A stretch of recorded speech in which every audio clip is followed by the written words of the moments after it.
To South Korea now, where investigators say they will seek an extension to the arrest warrant for President Yoon Suk Yeol. Authorities tried and failed to arrest the impeached leader on Friday.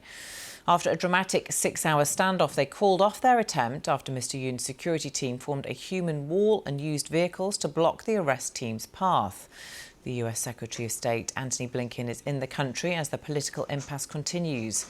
He has also condemned a North Korean ballistic missile launch which took place in the past few hours.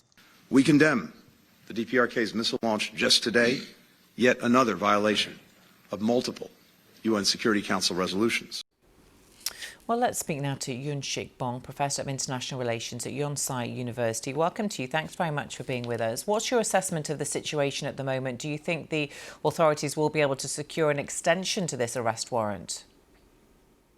Well, we have to wait and see because it is still subject of the great controversy, even among legal scholars, whether the Office of Corruption Investigation is the proper authority with the proper jurisdiction to exercise the right to issue a warrant to President Yoon Suk Yeol for the allegation of his involvement in the insurrection.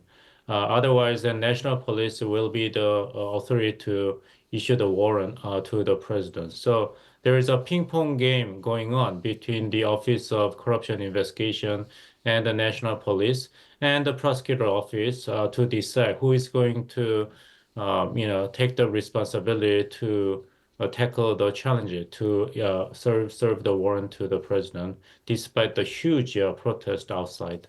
Yeah, huge protests outside for many days now, but also supporters of the president also outside. We've seen this tense standoff. There are those who are questioning, really, the effectiveness of South Korea's political and legal institutions, the fact that this is playing out the way it is. What's your assessment? Yeah, so when you turn a stone, you're going to see a lot of ugly things like worms that used to live underneath the wet stone. But you have to turn every stone in order to get the bottom of your problems and make improvements about them.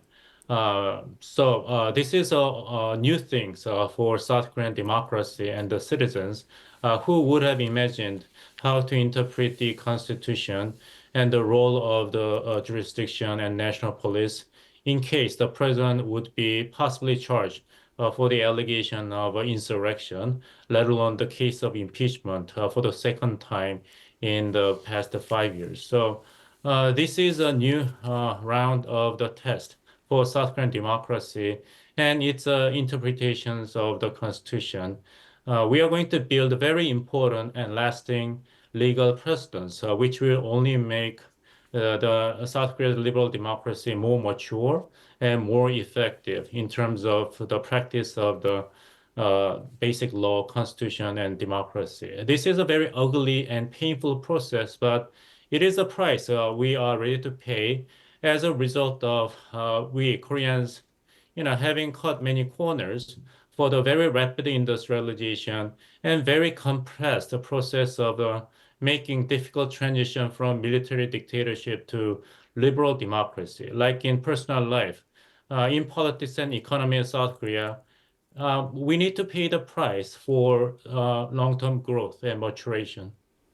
We've seen US Secretary of State Antony Blinken in South Korea, in Seoul, in the past few hours and giving his support for South Korea and talking about the strength of the democracy there. He says that the country is responding by demonstrating your democratic resilience. He said the US has full confidence in South Korea's institutions and we reaffirm our unwavering support for the Korean people as they work tirelessly to uphold those institutions. How important are these words? Is his presence there?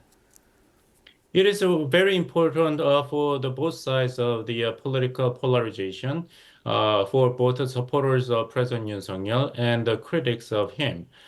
Because the U.S. also went through a very difficult phase of the political transition, especially when then incumbent President Donald Trump refused to endorse the result of the 2020 presidential election and sent a very toxic message to the supporters. And the mob of supporters actually raided the Capitol, building, which resulted in unfortunate casualties. So when you juxtapose a very recent memory of U.S. politics in crisis and the current situation in South Korea, then there are elements for South Koreans as well as Americans to remain hopeful.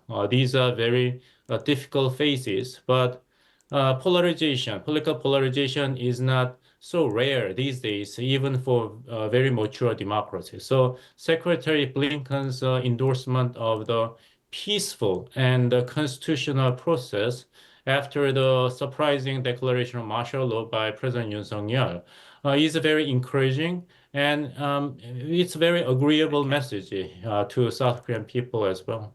Okay, Professor Bong, really interesting to get your analysis. Thank you very much for joining us from Seoul.